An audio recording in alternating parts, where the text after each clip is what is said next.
the ashes of Earth, the world had fallen silent. The cities that once glowed with life now lay in ruin, their streets buried under ash and twisted steel. The oceans carried the shadows of burned ships, and the skies were black with smoke that never cleared. 10 billion lives were gone, wiped out in the first wave of the alien invasion. The numbers were too large for human minds to truly understand, but the grief was heavy and real, felt in every surviving heartbeat. In the silence of destroyed Earth, voices of survivors whispered stories of horror, a mother holding the picture of a child who would never return, a soldier staring at his broken rifle, his eyes empty from seeing too much death. Scientists who once dreamed of curing disease now gathered scraps of data from the ruins, hoping to find some way to fight back. The world seemed finished. Yet inside the broken shell of humanity, something dangerous was growing. They called it despair at first, but despair soon turned into fury, and fury was the one thing the aliens never planned for. Deep underground, in the last surviving bunkers hidden beneath mountains, men and women gathered. They were not leaders of nations anymore because nations had collapsed. They were leaders of survival, generals, engineers, doctors, and ordinary workers who refused to die without meaning. They formed a secret council, their faces thin from hunger but their eyes burning with fire. On the table before them lay a single folder, its cover marked with 3 words, Operation Alien Extinction. The words themselves felt heavy. They were not written for hope, they were written for revenge. Humanity had lost almost everything, but in that loss, it had also lost fear. The aliens believed humanity was broken, but they were wrong. Above ground, the ruins of New York whispered with wind, carrying dust across empty streets. The Statue of Liberty. Ty lay half buried, her torch broken, her face cracked, but under that silence, hidden in the tunnels of old subway lines, survivors worked in secret. They built machines from scraps, melted steel, and stolen alien parts. Every clang of metal was a heartbeat of defiance. Every spark of welding light was a star of hope. In space, the aliens celebrated their victory. Their fleets stretched across the solar system like shadows, guarding every planet. They thought the humans were finished, and they mocked the idea of human resistance. But far away, in a hidden asteroid belt, something was stirring. Old shipyards, once used for mining, had been reborn.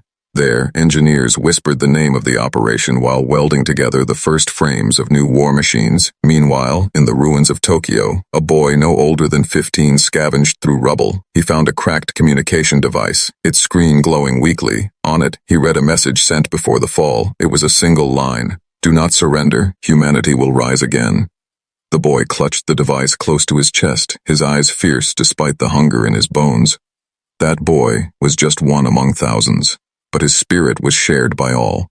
Humanity had no more borders now, no flags to wave. There was only one banner, one idea, to make the galaxy remember what it meant to kill 10 billion humans, to make them pay. The Council of Survivors knew the road ahead was dark. Many of them would never see the end of the plan, but still, they signed their names into the folder marked Operation Alien Extinction. With each signature, the plan became more real, more alive, and in that moment, for the first time since the invasion, hope began to breathe again. Yet danger was everywhere. Alien drones flew above the ruined Earth, scanning for human gatherings. Any signal, any light, any movement could bring death, so to survive. Or spoken whispers, moved in shadows, and hid their work in places no one dared to search. Abandoned sewers, empty mines, frozen caves in the Arctic. Humanity was learning the art of patience, waiting, planning, preparing. And so the ashes of Earth were not silent after all. Beneath the ruins, a storm was building, and that storm had a name, Operation Alien Extinction. The last survivors unite. The aliens believed humanity was scattered, broken, and silent. But in the shadows of ruined cities and in the hidden places of space, people began to move, not as citizens of nations anymore, but as one species. For the first time in history, humanity was united not by choice, but by survival. Refugee camps spread across old space stations, their walls shaking with every distant explosion. Inside these stations, children were born who never saw blue skies, only the endless metal ceilings above them. Yet even in those dark places, laughter sometimes echoed, soft and stubborn, proof that life refused to die. On Earth, underground bunkers became cities of ghosts. Flickering lights powered by stolen generators lit up the faces of people who carried both grief and determination. Scientists drew designs on broken walls, using chalk and coal when paper was gone. Soldiers trained in narrow tunnels, their boots stomping in rhythm, a sound like a heartbeat.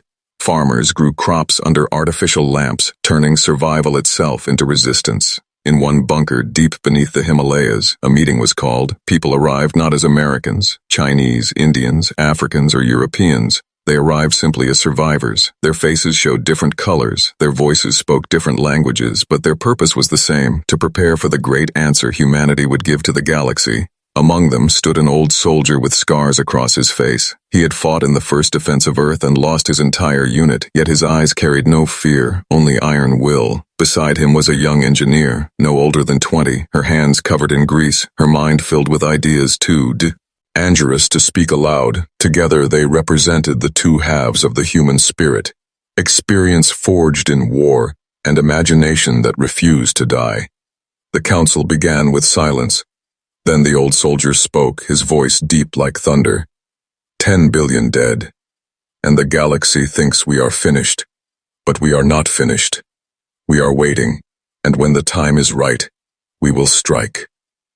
His words carried through the bunker, echoed in the chest of every person listening. They did not cheer because cheering was too loud. Instead, they nodded, their silence stronger than any roar. The young engineer then stepped forward, her voice trembling but fierce. She placed a small device on the table, built from broken alien tech. It flickered with blue light, revealing data she had stolen from enemy wreckage.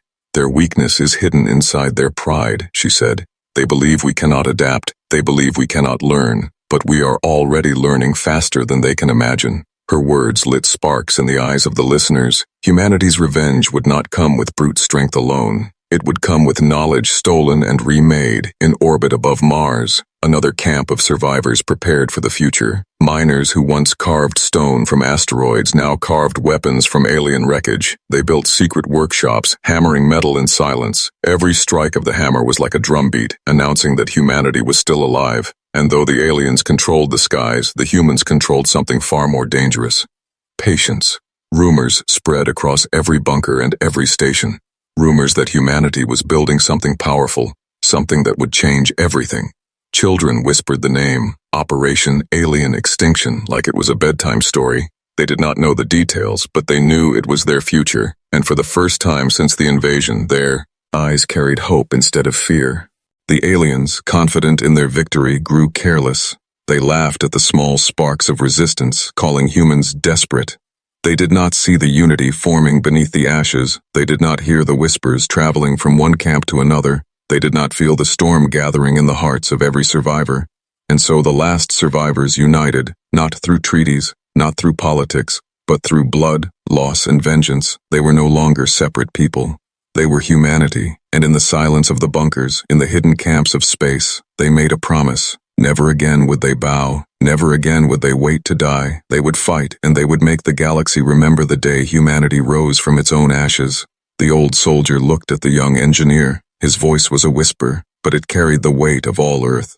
We are not the last survivors. We are the first soldiers of the new war. And with that, the path toward Operation Alien Extinction became unstoppable. Birth of the war machines. In the cold silence of space, hidden far from alien eyes, something extraordinary began to take shape. Asteroids that once served only as mines now burned with the light of secret forges. Ships that once carried ore now carried stolen alien parts, twisted wires, and human dreams. The survivors had nothing left to lose, and in that loss, they found a new kind of courage. The young engineer worked without rest, her hands bleeding from metal edges, her eyes burning with sleepless fire. She studied alien wreckage piece by piece, pulling secrets from circuits and codes. Every fragment told her a story, how the enemy thought, how they moved, how they killed, and with every secret learned, she drew new designs, sharper, faster, deadlier. Machines that were not copies of alien ships, but something entirely human, born from fury and survival, the old Soldi. Or watched the first prototype rise in the hidden dock. It was ugly, jagged, built from mismatched steel and alien armor plates, but to him it was beautiful, because it was alive. This ship, he whispered, is not just a machine. It is the voice of 10 billion dead. Across the camps, whispers spread of the new creations. Fighters with engines that burned hotter than alien designs. Bombers with weapons forged from stolen plasma cores, drones built from scrap but controlled by human reflexes sharper than any computer. The galaxy had always seen humans as fragile. But now humanity was building machines that carried its rage. In a hidden lab under the ruins of Berlin, scientists worked on something even more terrifying. They called it the spine. A massive neural link that allowed human pilots to merge with their ships. The aliens had dismissed humans as slow, as weak. But they had never understood the human instinct for survival. Now that instinct would guide steel and fire directly. Pilots who stepped into the spine felt the ship like their own body. Their hearts raced with the engines, their anger fired the weapons, and for the first time since the invasion, humans felt powerful again. But building came with danger. Alien patrols grew suspicious. Sometimes their drones came too close to the hidden forges, and every time humans held their breath. One mistake, one signal too strong, one light too bright, and everything would be lost. Yet humanity had mastered patience. When patrols came near, workers went silent, lights shut down, forges cooled, the aliens scanned and left, blind to the storm growing just beyond their reach. In the asteroid shipyard, the young engineer tested the first fighter. Its engines screamed louder than thunder, shaking the hollow rock around it. Inside the cockpit sat a pilot no older than 25. His hand trembled as he touched the controls, but the moment the spine connected, his eyes changed. He gasped, then smiled. "It feels alive," he whispered. The ship roared forward, slicing through the void, faster, sharper, more deadly than anything human or alien had seen before. The council of survivors gathered to witness. They stood in silence as the prototype circled the asteroid belt. Then the old soldier broke the silence. "These are not just ships. These are our war machines." The words spread like fire, from Earth's bunkers to Mars's camps, from frozen caves to drifting stations. Every survivor now had a new name to whisper in the dark. War machines. The aliens laughed when they heard rumors of human weapons. They called them myths, lies of desperate survivors. But when a patrol disappeared near the asteroid belt, their laughter grew weaker when wreckage drifted silently into alien-controlled space. Their laughter stopped. The birth of the war machines was not just about ships, it was about spirit. For the first time since the invasion, humanity was no longer crawling in the ashes. It was standing, it was building, it was daring to dream of victory. And every strike of the hammer, every flash of welding fire, was a promise. A promise that the galaxy would soon face the wrath of humanity's creations. In the hidden dock, the young engineer stood beside the old soldier. The fighter landed, its wings glowing red from speed. The pilot stepped out, his face pale, but his eyes shining with fire. He saluted, his voice steady. "We are ready," he said. The old soldier looked at the engineer, then at the ship. "No," he whispered. "This is only the beginning," and to deepen the void, where alien eyes could not see, the first fleet of war machines awakened, their engines humming like a heartbeat, their shadows stretching long across the stars, and in those shadows, the galaxy's future began to tremble. The first counterattack. The galaxy believed humans were finished. 10 billion dead, their cities burned, their fleets turned to dust, but the galaxy had not yet seen what was born in the shadows of ruin. And soon it would learn. In the asteroid shipyard, the first squadron of war machines stood ready. Their hulls were scarred and uneven, forged from scraps, but their engines hummed with a power the aliens had never imagined, and their pilots, bound to their ships through the neural spine, were no longer just soldiers, they were weapons. The old soldier watched as the young engineer adjusted the final calibration. The pilots climbed into their cockpits, their hands trembling not from fear but from anticipation. The old soldier's voice was low, steady. "Today, we stop surviving. Today, we start fighting back." The words echoed across the chamber, and the squadron launched into the void. Their target was small, an alien patrol fleet guarding the outer rim of Mars. A formation of warships that had grown lazy, their captains confident that humanity could do no more than hide. But in the silence of space, the human squadron moved like shadows. Their ships darted between asteroids, silent, unseen, waiting for the right moment. Inside his cockpit, the first pilot felt the heartbeat of his ship. His pulse matched the rhythm of the engines. His anger guided the weapons. He could almost hear the voices of the dead whispering through the steel. When the command came, it was not shouted. It was whispered. "Now." The war machines struck. Missiles built from stolen alien cores ignited the darkness. A beam of plasma sliced through the foot. Whereas enemy cruiser, the alien fleet staggered in shock, unprepared for the precision of the attack. Their laughter ended in screams. Their scanners struggled to lock onto ships that moved like living beings, ships controlled not by programs but by human instinct. The first alien battleship exploded, its fragments drifting across space. The soundless fire lit up the void and across every bunker and camp. When the news arrived, survivors wept and cheered in silence. Humanity had destroyed a battleship, something no one had believed possible anymore. But the battle was not over.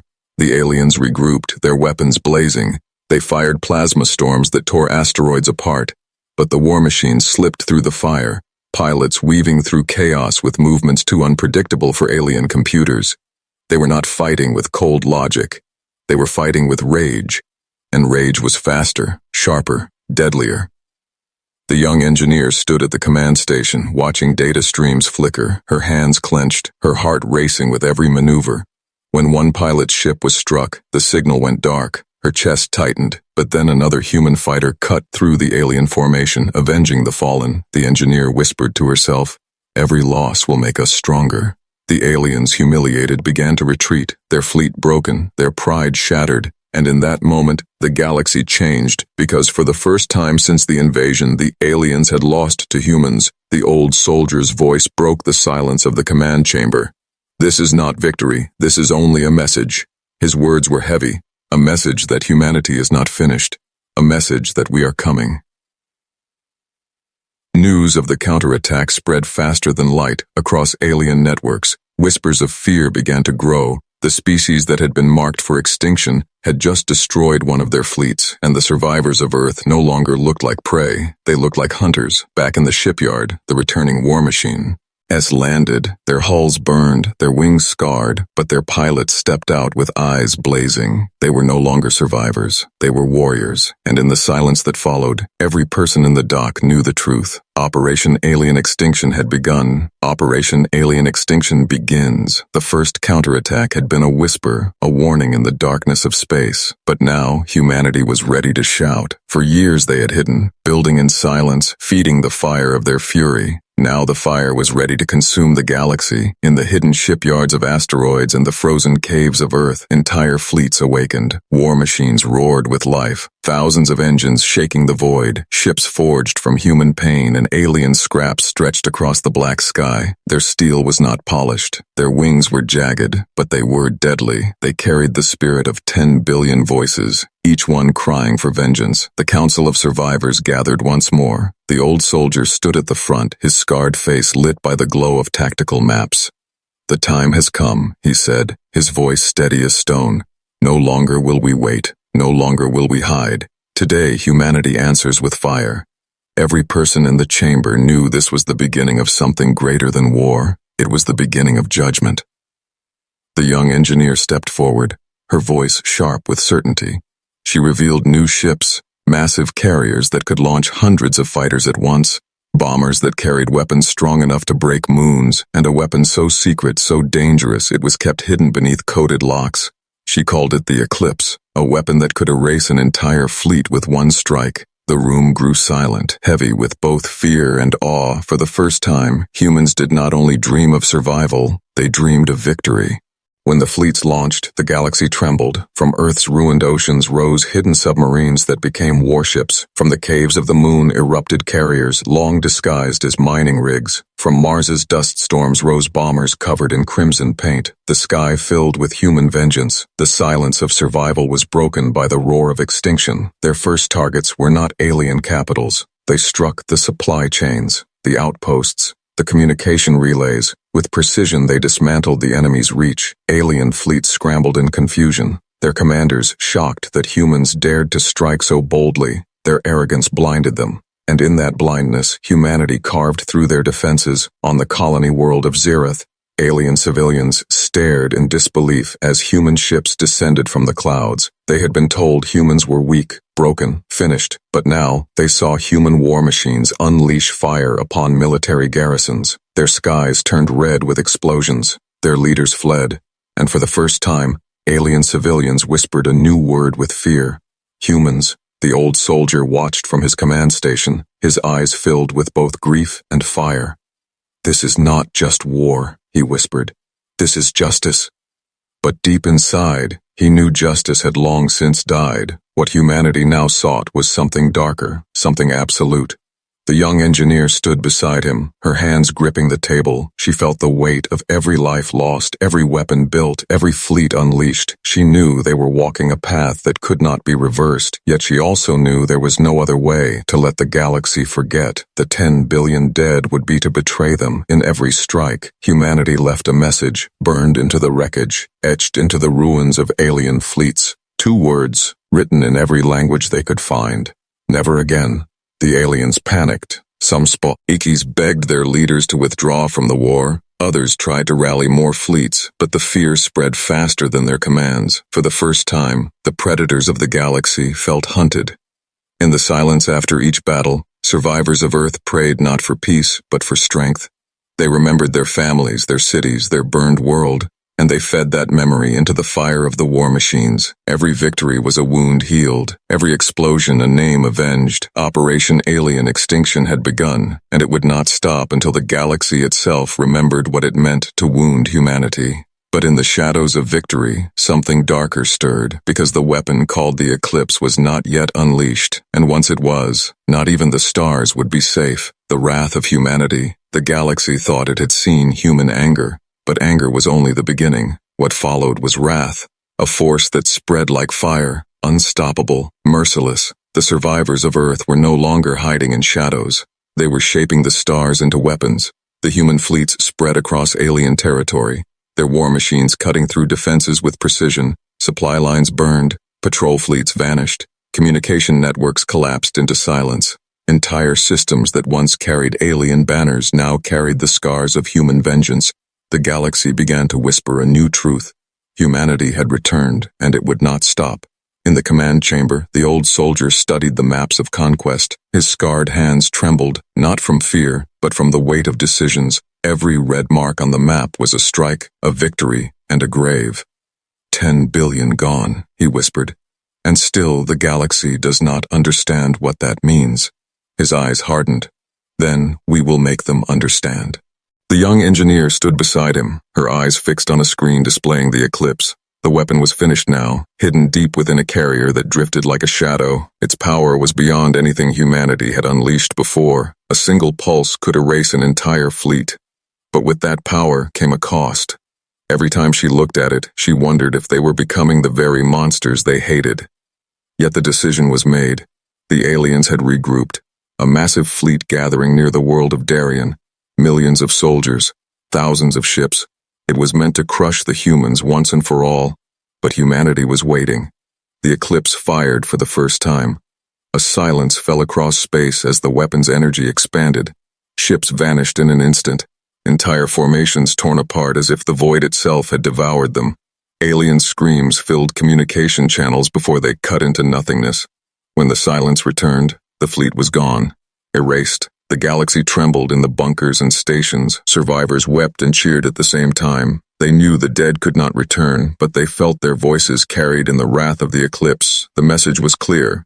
Humanity was no longer fighting for survival. It was fighting for dominance. Alien leaders panicked. Some begged for peace. Others swore vengeance. But beneath their words lay fear.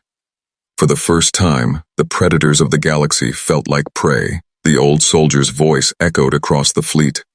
10 billion dead, and they thought we would kneel. 10 billion dead, and they thought we would beg, but we are not kneeling. We are not begging. We are making them remember. Every star they hide behind will burn. Every fleet they send will fall. This is the wrath of humanity.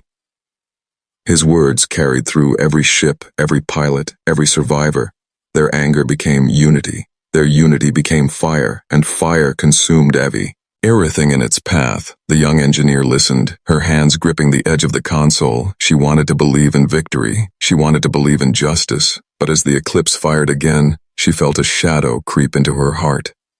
If we destroy them all, she whispered to herself, what will be left of us? Her words were drowned by the roar of war. Planets trembled, fleets shattered.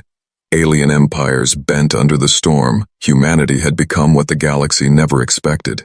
unstoppable, relentless, feared, and yet, deep in the silence between battles, a question lingered. Was this vengeance, or was this the birth of something even darker? The wrath of humanity spread like a plague, and the galaxy realized too late. It was no longer fighting the survivors of Earth. It was fighting the ghosts of 10 billion dead, carried forward in steel and fire. A new dawn or endless war. The galaxy was silent. Where once alien fleets filled the stars, now only wreckage drifted, glowing with the fire of battles lost. Where once arrogant voices mocked humanity, now fear echoed in every corner. The predators had become prey, and they knew it. Human fleets stood above alien capitals, their war machines casting shadows across entire worlds. Cities below trembled as human ships darkened their skies. The aliens sent desperate messages, begging for peace, pleading for mercy. But humanity remembered. 10 billion dead, burned into their hearts, carved into their memories, and forgiveness was a word buried with the ashes of Earth. The old soldier stood on the bridge of the flagship, his eyes staring at the alien world below. He had lived long enough to see humanity rise from ruin to power, but inside him burned a question he could not silence. Do we end them, or do we rule them? His voice was low, but the weight of the choice shook every ear that heard it.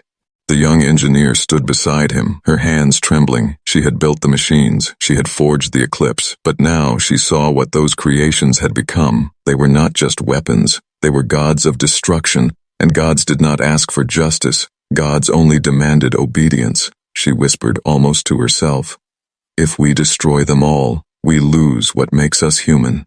The Council of Survivors argued in silence, their faces hard, their eyes burning. Some demanded extinction, total erasure of the enemy. Others argued for control, for a new galactic order under human rule. But none spoke of peace, because peace had died with the first 10 billion. The fleets waited, weapons armed, engines burning. Across alien capitals, civilians stared up at the skies. They did not see mercy. They saw fire, waiting to fall. And in that moment, the galaxy held its breath. The old soldier raised his hand. Every pilot, every ship, every survivor waited for the command that would decide the future, extinction or domination, vengeance or survival. But before the order came, the young engineer stepped forward. Her voice broke the silence. We have shown them wrath. We have made them fear. But if we choose only destruction, then we become the same as them. Her words cut through the steel walls. Some listened with anger, some with doubt, but all with silence. The old soldier's eyes closed. He remembered the burning cities, the screams, the endless graves. He remembered the faces of the dead, and when he opened his eyes again, they burned with fire. They will never forget us, he said. His words carried through every ship. Operation Alien Extinction was never just about revenge. It was about making the galaxy remember what happens when humanity is pushed too far. The fleets did not fire, not yet. They held their position, a blade at the throat of the galaxy. And in that silence, the aliens understood, whether humanity chose to end them or to rule them, their lives would forever be bound by fear of Earth. In the camps and bunkers, survivors wept. They had lived to see humanity rise, but none knew if what came next would be a dawn or a darkness. Children born under metal ceilings asked their parents, "Is it over?" But their parents could not answer. The Eclipse weapon hummed, silent but ready. War machines floated above worlds, engines glowing, and the question remained, was this the end of war or the beginning of something worse? The last line of the Council's record said only this: Operation Alien Extinction was not the end, it was only the beginning.